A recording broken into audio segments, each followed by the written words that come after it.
Welcome back to Black News Tonight.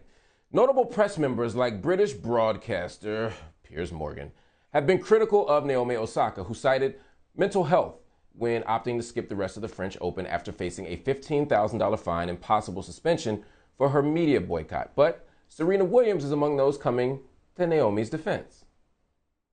I feel for Naomi. I feel like I wish I could give her a hug because I know what it's like. Like I said, I've been in those positions.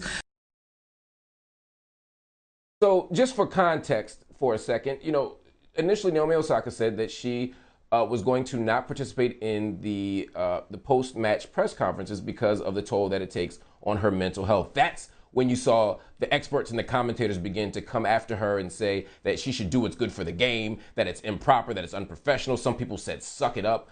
And then you also saw the support from people like Serena Williams and others. And of course, Naomi posted about learning to cope after suffering long bouts of depression since the U.S. Open in 2018. While Piers Morgan, again, I can't leave Piers Morgan alone because he never misses an opportunity to miss an opportunity. He blasted her online, calling Naomi narcissistic and claiming that she's exploiting mental health to silence the media. Now, there's this big debate over the media obligations of athletes, especially as more stars like Naomi begin to speak up about their mental health and well-being. Anyway, joining me to talk about the scrutiny that athletes face, but specifically black women in sports, is renowned sports media icon, journalist, and maven, Jemele Hill. Thank you for joining me. I appreciate being here, Mark. The icon part, I don't know, but I'll take the rest of it. Fair enough. All right, what do you think of Naomi Osaka's decision to withdraw from the French Open in the first place? Well, when you think about how this all started, this is a example of tennis bodies because it wasn't just the French Open.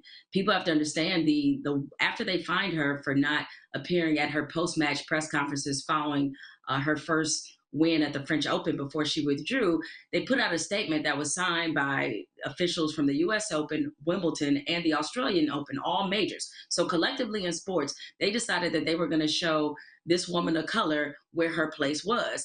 And they really brought a bazooka to a rock fight. Okay, listen, she said she would take the fine and that for her own mental health, that she would rather not participate in these post-match press conferences. She was trying to protect her peace because Naomi has not done well at this tournament. And what she didn't probably want to do is answer thousands of questions about why she doesn't do well at this tournament. And as she said, recently that she is shy, awkward. These press conferences fill her with anxiety, and it's easy to understand. We forget she is 23 years old. She is trying to assume a mantle from Serena Williams, who was her icon.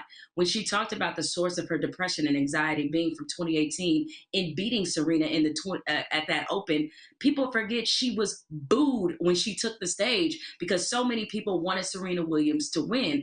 This is a very awkward and uncomfortable position for Naomi to be in when it should be the height of her career. So I think if we just had a little more understanding of the full context, then we could understand how she arrived at this point. But for the tennis bodies to collectively gang up against her, it was just really unbelievable that a star of her stature would be treated this way. Because let me ask the French Open officials this. Would you rather have Naomi Osaka in the tournament right now or out of it? I think you take in it, her being in it, and I think you figure out a way that she can participate in an event where you need Naomi Osaka to be participating in.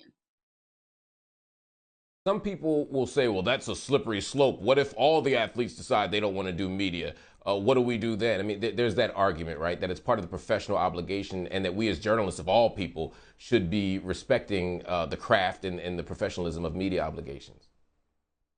Well, here's the thing. I think it's more than okay for us to examine exactly why these press conferences are done and who they actually serve. You know, what people may not know about tennis in particular is that other than these tournaments, there's no real access to the athletes. So I know the media's low hanging fruit and it's easy to blame journalists. And I'm not here to pretend that at these press conferences, journalists ask the brightest question. But what happens if that's the only access you get? What you're going to wind up doing is asking all sorts of questions, some of which Many journalists would prefer to ask in private, but that's not what the setup is. Like, instead of having an athlete do 30 different interviews with 30 different news outlets, they put him before one mic and one camera or several mics and have all the press just go at him. And what we need to really evaluate is this the best way to get this done? You ask any journalist, I've been a sports writer now for 20 plus years. Most of us do not like these press conferences, but because of the limitations on access, we are forced into them. It works much differently with American sports. In the NBA, Major League Baseball, you get almost daily access to professional athletes. LeBron has to basically talk every day. So you don't have a lot of issues when you come to these press conferences. Yeah, you have times when people don't ask particularly bright questions, but the general gist of it is that you have other times of access and you don't in these cases. So I think what we need to do is figure out what is a workable solution so that you're not putting people in the position Naomi Osaka is in. I know a lot of athletes who handle this part of the job well, but not everybody does. I mean, even in some of the other sports that I mentioned, I'm thinking of Ricky Williams. Remember when he used to do interviews Mm. with his helmet on? You're right, because he suffered from social anxiety disorder, which he wasn't diagnosed with until his third season.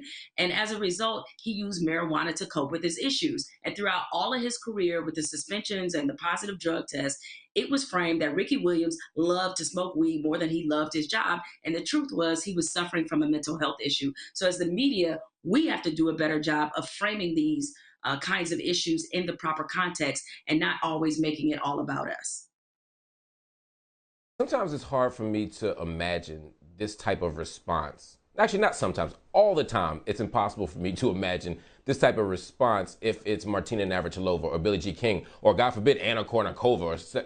Or, do black women get a heavier burden placed on them and higher expectations placed on them to just suck it up and tough it out, in tennis in particular?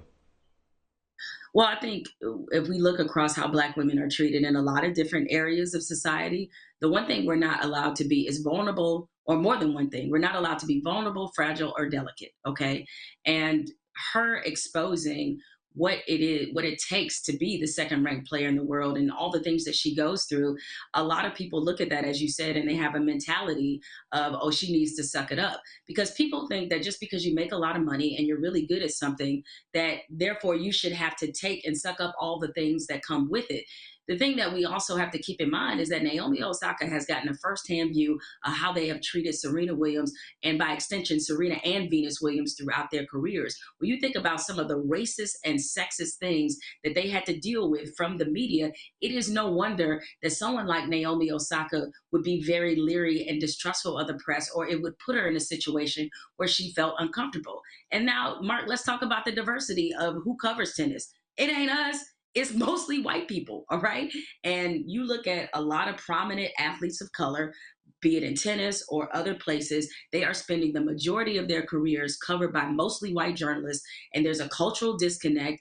And I think it leads to a lot of issues of discomfort. Why would an athlete trust a media organization that shows, based off who they have representing them, that they don't value people of color? Why would they trust them? And so I think there's a lot of issues and layers here that has led us to this conversation, which I think is a good thing. I mean, not to mention just the changing dynamic of journalists and reporters and leagues and organizations. Look, these players these days, especially Gen Z, they got huge social media followings. They got a lot of money, and they don't have to do what you say just because you're used to always doing it this way. And these leagues and organizations and the media are simply going to have to adjust to that.